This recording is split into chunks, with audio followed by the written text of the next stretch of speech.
आज की इस वीडियो में मैं आपको SSC JEE 2024 staff selection commission की तरफ से प्रत्येक साल दो आपको वैकेंसी निकलती है जूनियर इंजीनियर की। इस वीडियो में मैं आपको इसके बारे में बताने वाला हूं। तो वीडियो को एंड तक जरूर देखते रहिएगा और अभी तक वीडियो को लाइक नहीं किया तो जरूर से एक लाइक करके चैनल को सब्सक्राइब कर लीजिएगा, जिनसे कि आने वाले सभी अपडेट आपको मिलती रहेंगी। बहुत सारे ऐसे नोटिस पीडीएफ आते हैं जिनका मैं वीडियो नहीं बना पाता हूँ, तो आपको हमारे टेलीग्राम चैनल या व्हाट्सअप ग्रुप या व्हाट्सअप चैनल में मिल जाती है। लिंक सभी का डिस्क्रिप्शन या कमेंट सेक्शन के पिन कमेंट में दिया गया, जरूर से ज्वाइन होकर करिएगा। चलिए वीडियो को स्टार्ट करते हैं। देखिए आज के डेट में आर्टिकल पब्लिश हुआ है प्रिंट मीडिया में, जो कि आज के डेट में जारी हो सकता है। एसएससी जेईई का विज्ञापन यहाँ पर आप देख सकते हैं। एसएससी जेईई भर्ती का आज जारी हो सकता है विज्ञापन। तो आज के डेट में आपको इसकी जो वैकेंसी है इसकी नोटिफिकेशन देखने के लिए मिल सकती है। यहाँ पर ये प्रयागराज की तरफ से यहाँ पर प्रिंट मीडिया के द्वारा पब्लिश किया गया। केंद्र सरकार के विभागों में जूनियर इंजीनियर जेईई के पदों पर भर्ती का विज्ञापन गुरुवार को ही जारी किया जा सकता है। कर्मचारी चयन आयोग एसएससी की वेबसाइट पर इसे जारी किया जाएगा। एसएससी के कैलेंडर के अनुसार इसकी भर्ती 29 फरवरी को ही आनी थी, लेकिन नई वेबसाइट लॉन्च होने के कारण और अन्य तकनीकी कारणों के चलते विज्ञापन जारी करने में देरी हुई है। अप्रैल के प्रथम सप्ताह में CHSL 2024 की भर्ती का विज्ञापन जारी किया जा सकता है।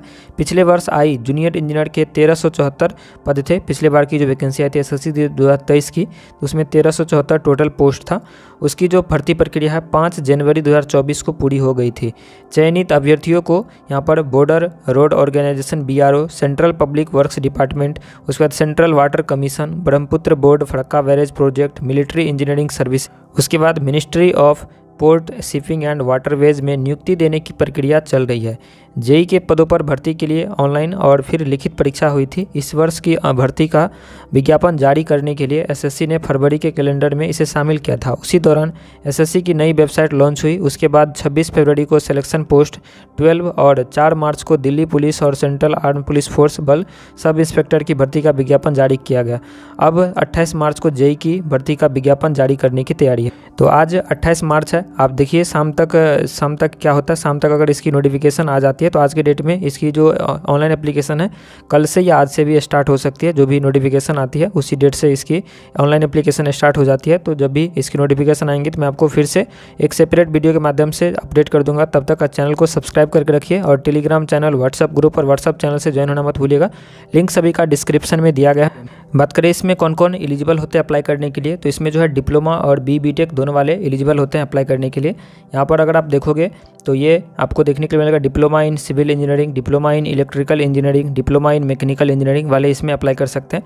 कुछ पोस्ट में एक्सपीरियंस भी मांगा जाता है। अगर आपके पास एक्सपीरियंस रहता है तो जैसे ये मिलिट्री इंजीनियरिंग सर्विसेज की वैकेंसी थी, तो इसमें यहाँ पर डिग्री इन सिविल इंजीनियरिंग या 3 ईयर का diploma in civil engineering end में करके था 2 ईयर का एक्सपीरियंस। के बाद यहाँ पर आप देखोगे सेंट्रल वाटर कमीशन में अगर आप BTech कर रखें या डिप्लोमा कर रखें, दोनों केस में एलिजिबल होंगे अप्लाई करने के लिए, सिविल, इलेक्ट्रिकल, मैकेनिकल।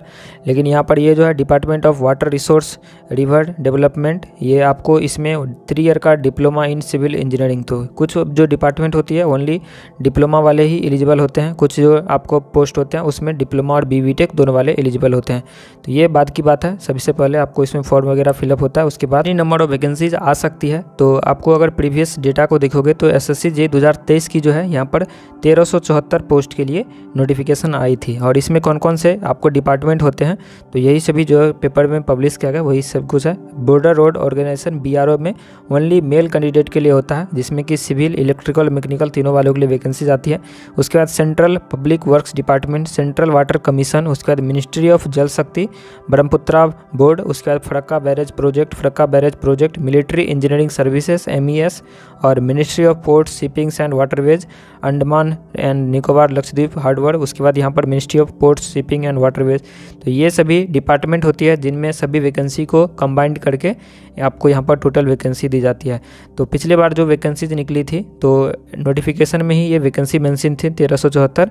तो लेकिन इससे पहले जो भी वैकेंसीज होंगी, जैसे कि अगर आप देखोगे 2022 की, तो पहले फॉर्म और फिल करवा लिया गया था, उसके बाद एग्जाम्स वगैरह हो गया था, उसके बाद जा करके फाइनल सिलेक्शन के टाइम में आपको ये total number of vacancy release की थी इस तरीके से।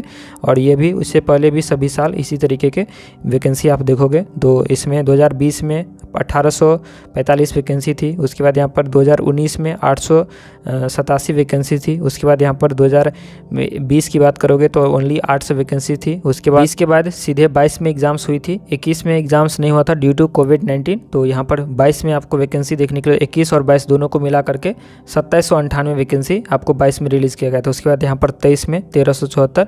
तो 2024 में भी इसी के अप्रोक्स आपको वैकेंसी देखने के लिए मिलेगी।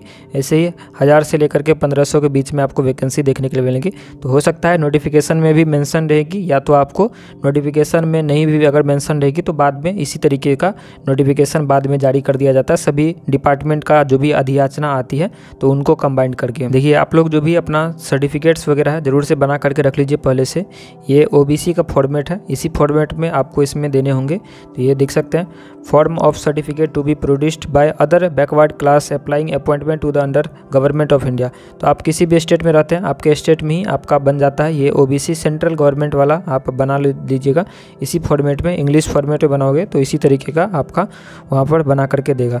तो ये ज़रूर से बना लीजिएगा। अगर आप दूसरा कैटेगरी से बिलोंग करते हैं तो आप अपना EWS या आप लोग जो भी SC ST कैटेगरी से बिलोंग करते हैं, गवर्नमेंट ऑफ इंडिया वाला फॉर्मेट में आप लोग ज़रूर से बना लीजिएगा, क्योंकि इसमें यही फॉर्मेट में आपको देना होता है। तो ये पहले से अगर आप बना करके रखोगे तो दिक्कत नहीं होगी। ये format of SC ST certificate है, तो ये जो भी SC ST कैंडिडेट है ये लोग बना लीजिएगा। उसके बाद EWS के लिए भी सभी का यहाँ पर आपको देखने के लिए मिल जाएंगे सर्टिफिकेट।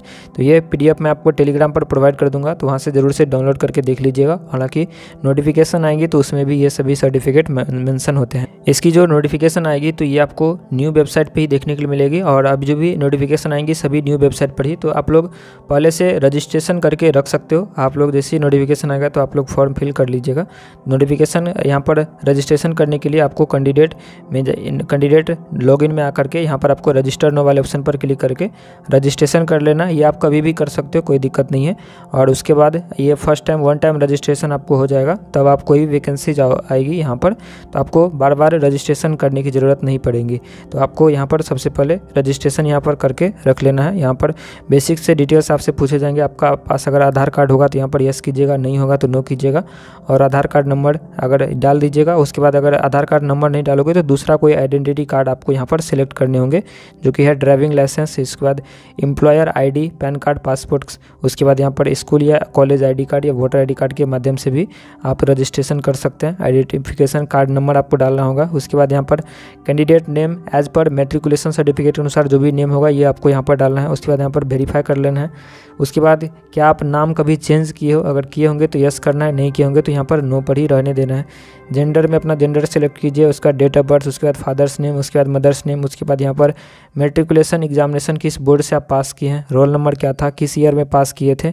उसके बाद हाईएस्ट क्वालिफिकेशन आपका क्या है, तो यहाँ पर जो भी आपका हाईएस्ट क्वालिफिकेशन है, अगर आप यहाँ पर डिप्लोमा किए हैं हाईएस्ट तो आपको डिप्लोमा डालिएगा। अगर आप BTech किए हैं तो ग्रेजुएशन डालिएगा। अगर आप ME MTech किए हैं तो यहाँ पर पोस्ट ग्रेजुएशन डालिएगा। और अगर आप लोग PhD किए हैं तो ये आप यहाँ से सिलेक्ट कर सकते हैं। तो जो भी आपका हाईएस्ट क्वालिफिकेशन हो आपको यहाँ पर डाल देना है। उसके बाद आपको मोबाइल नंबर, ईमेल ID डाल करके सेव एंड नेक्स्ट करोगे तो ईमेल ID पर और मोबाइल नंबर पर OTP जाएगा, उसको यहाँ पर डाल करके वेरीफाई कर लीजिएगा। तो आपका 1 टाइम रजिस्ट्रेशन हो जाएगा, रजिस्ट्रेशन नंबर मिल जाएगा। उसके बाद कोई भी वैकेंसी आएगी तो आप यहाँ से डायरेक्टली अप्लाई कर सकते हैं। कोई भी आपको फिर से रजिस्ट्रेशन यहाँ पर बार बार करने की ज़रूरत नहीं पड़ेगी। तो आई होप आप इसको समझे होंगे। मिलते हैं नेक्स्ट वीडियो में, तब तक के लिए शुक्रिया और थैंक यू। वीडियो को जरूर से लाइक शेयर सब्सक्राइब कर दीजिएगा।